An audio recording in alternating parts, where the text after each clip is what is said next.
करीब 3 साल जेल की सलाखों के पीछे रहने के बाद पूर्व सपा विधायक इरफान सोलंकी के भाई रिजवान सोलंकी सोमवार देर रात जेल से रिहा हो गए।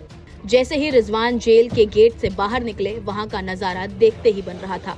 उनकी मां और पत्नी उन्हें लेने खुद जेल पहुंची थी। रिजवान ने बाहर आते ही सबसे पहले अपने बच्चों जीनिया और मुज्जू को गोद में उठाया और उनके माथे को चूमा। उस वक्त उनकी आंखों में आंसू छलक पड़े और पूरा माहौल भावुक हो उठा। रिहाई की खबर मिलते ही जेल के बाहर सैकड़ों कार्यकर्ता जमा हो गए। समर्थकों ने फूल मालाओं से रिजवान का स्वागत किया और गले लगाकर अपनी खुशी जताई। जेल से बाहर निकलते ही नारेबाजी और तालियों से पूरा इलाका गूंज उठा, लेकिन रिजवान सीधे अपने घर नहीं गए। वे सबसे पहले ईदगाह पहुंचे और नमाज अदा की। इसके बाद अपने पिता हाजी मुश्ताक सोलंकी की कब्र पर गए और फातिहा पढ़ी। पिता की कब्र पर पहुंचते ही रिजवान खुद को संभाल नहीं पाए और उनकी आंखों से आंसुओं का सैलाब निकल पड़ा। बेगुनाही की जेल काटी हम लोगों ने। आज अपनी माँ से सर पे हाथ रखने का मौका मिलेगा मुझे। जाली पे मुलाकात होती थी, माँ की उंगली तक नहीं छूने को दी जाती थी, बच्चों तक को नहीं देख पाते थे हम लोग। परिवार से मुलाकात का पल भी बेहद भावुक रहा। माँ खुर्शिदा, पत्नी रोजी और बच्चों से मिलते समय रिजवान की आंखों में खुशी और दर्द दोनों साफ झलक रहे थे। जेल से घर लौटते समय उनके साथ समर्थकों का बड़ा काफिला भी मौजूद था। हर कोई उन्हें करीब से देखना चाहता था और उनके स्वागत के लिए सड़क किनारे खड़ा नजर आया।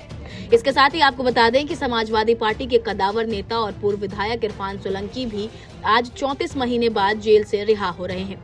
इरफान की पत्नी और मौजूदा विधायक नसीम सोलंकी अपने दोनों बेटों के साथ जेल पहुंची। जब वो अंदर जाने लगी तो सुरक्षा कारणों से बेटों को रोक दिया गया। केवल पत्नी को ही मुलाकात की अनुमति मिली। अंदर जाकर उन्होंने पति से मुलाकात की और बाहर आकर मीडिया से कहा, इरफान साहब की रिहाई अब बहुत जल्द होगी। इसके बाद वो परिवार के साथ समय बिताएंगे।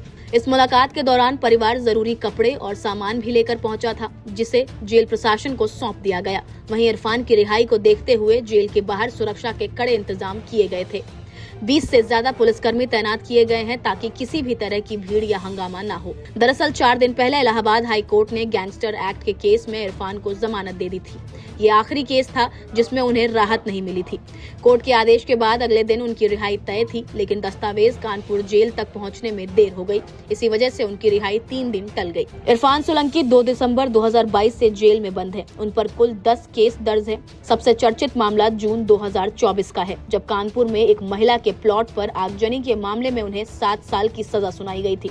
इसी सजा के बाद उनकी विधायकी चली गई। इसके बाद उपचुनाव हुआ और उनकी पत्नी नसीम सोलंकी सपा के टिकट पर विधायक चुनी गई। उन्होंने पहली बार 2007 में कानपुर की आर्यनगर सीट से विधानसभा चुनाव लड़ा और शानदार जीत दर्ज की। इसके बाद 2012 और 2017 के चुनावों में भी वो विजयी रहे। खास बात ये रही कि 2017 की मोदी लहर और भाजपा के गढ़ कहे जाने वाले कानपुर में भी वो सपा का परचम लहराने में कामयाब रहे। फिर 2022 में लगातार चौथी बार इरफान ने जीत हासिल की। हालांकि इस बार जीत का अंतर काफी कम रहा और वो करीब 12,000 वोटों से चुनाव जीते। इरफान की इस लगातार जीत ने उन्हें कानपुर की राजनीति का मजबूत चेहरा बना दिया। निजी जिंदगी की बात करें तो इरफान की शादी साल 2003 में नसीम सोलंकी से हुई।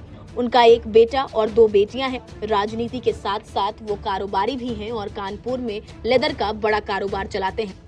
ऐसे में आज जब वो जेल से बाहर आ रहे हैं तो सवाल यही है कि क्या इरफान सोलंकी फिर से राजनीति में वही दबदबा बना पाएंगे जो पहले था, या फिर अब ये जिम्मेदारी उनकी पत्नी नसीम सोलंकी के कंधों पर रहेगी। इतना तय है कि उनकी रिहाई से कानपुर की सियासत में नई हलचल जरूर देखने को मिलेगी। आप इस मामले में क्या राय रखते हैं, हमें अपनी राय कमेंट में जरूर बताएं।